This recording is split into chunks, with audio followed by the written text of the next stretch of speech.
Been about 4 to 5 months that I've been collecting parts, and now I get to unbox them and see how everything goes. So this is the unboxing and the look of the parts. So I'll unbox them and then place them on the table and talk about it. What I have here is several months ago I got a Spikes Tactical 9mm lower that takes Glock magazines. And my main purpose around this was a budget build, selecting my own components, trying to assemble my own. So I gathered these, like I said, over the last 4 to 5 months while I could. So first thing I got was the receiver of the Spikes Tactical 9mm build. It has a last bolt hold open feature.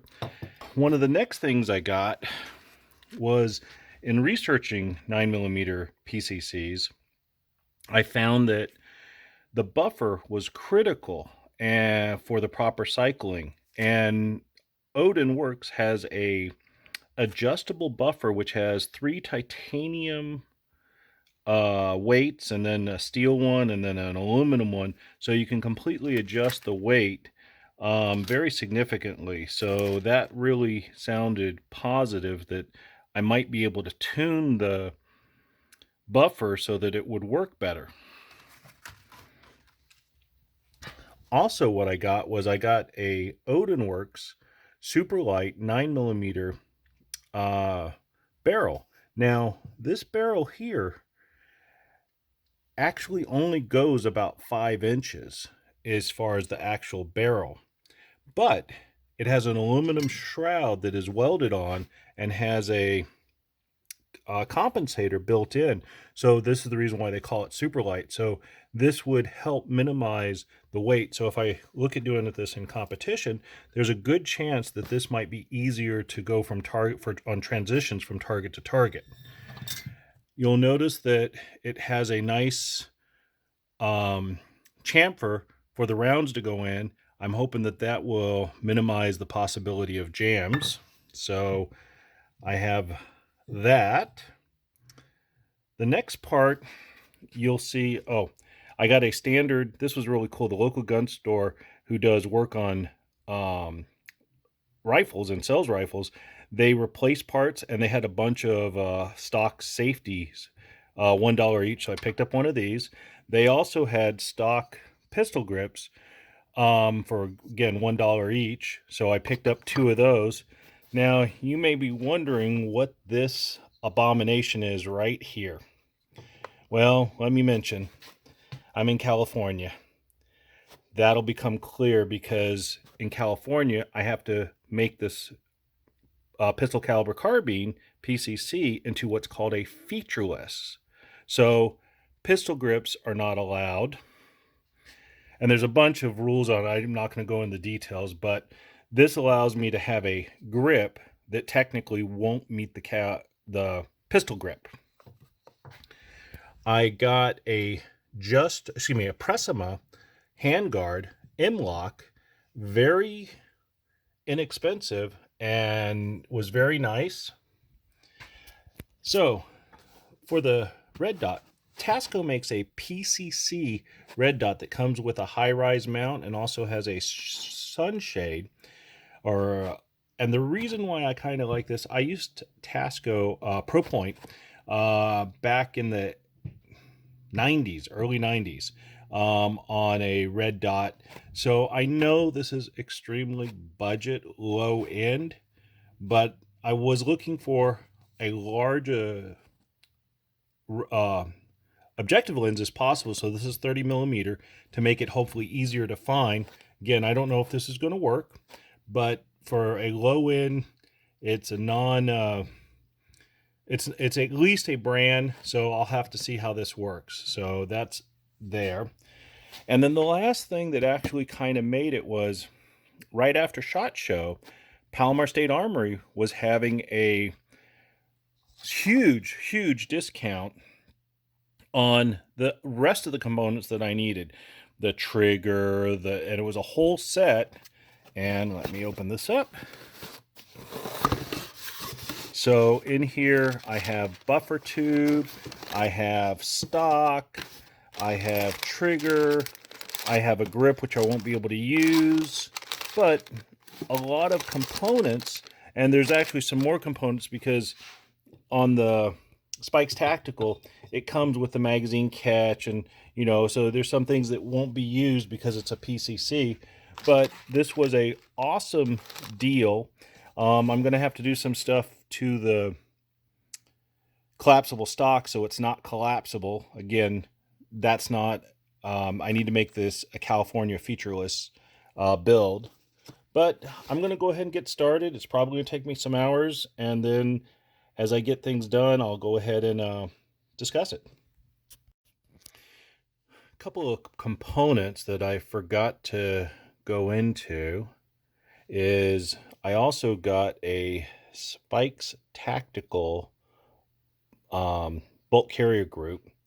One of the things in doing research on the 9mm PCCs is the quality and or the how well the bolt carrier group would either make or break the functions of the jamming and everything so forth. So since this is a Spikes Tactical lower, I went with a Spikes Tactical upper. Again, I was able to get a really good deal on it, get a good discount, got like $50 off, so that was really awesome. And then I was looking for the upper.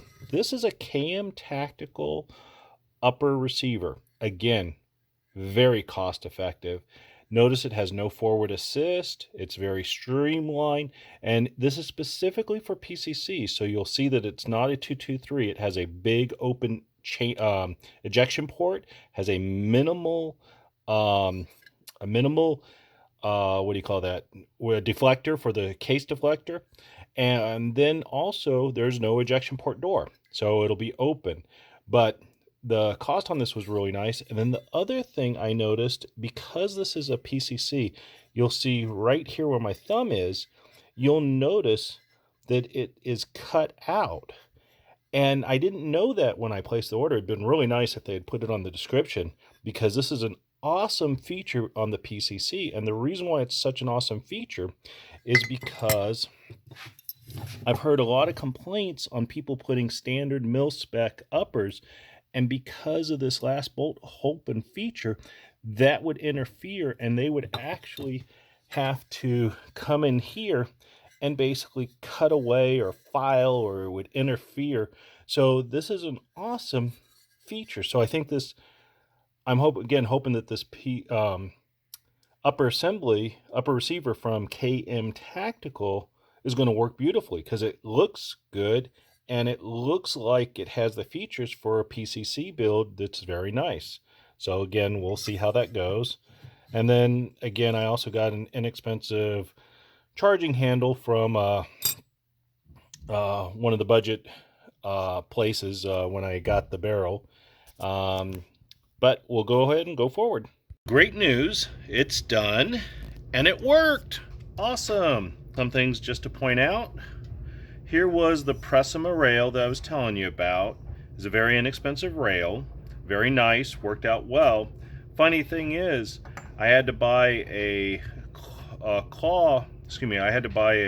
crow wrench, and the crow wrench ended up being almost as much as the rail, but I have it for future builds.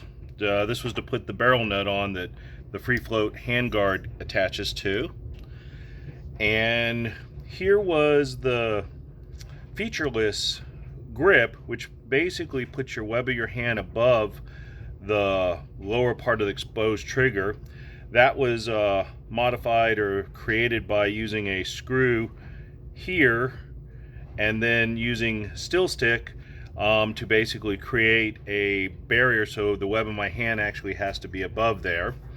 Back in the 90s, I built a beaver tail Glock 24 that way, but again, it works well. Everything's well. First shot.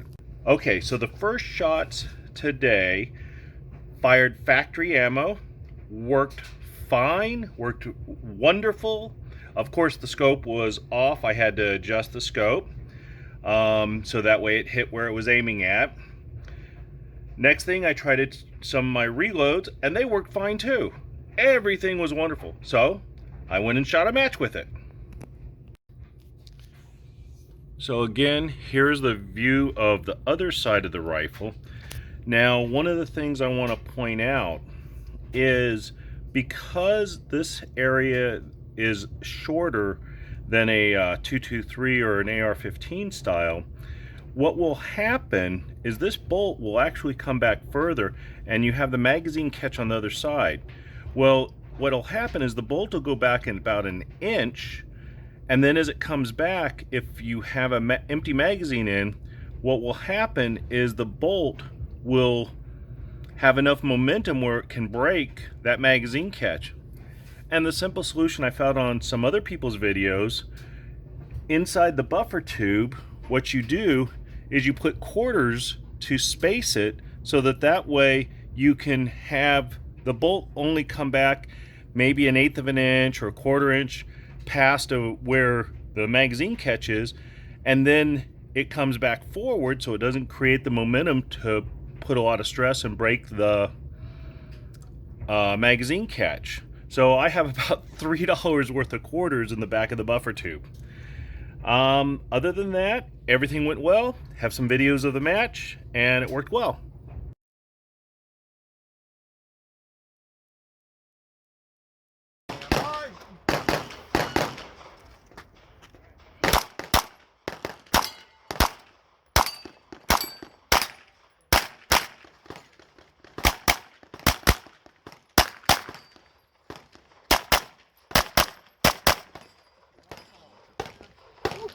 I like the dark side. Here, hammer. You didn't step up. You just stayed in the You didn't step up.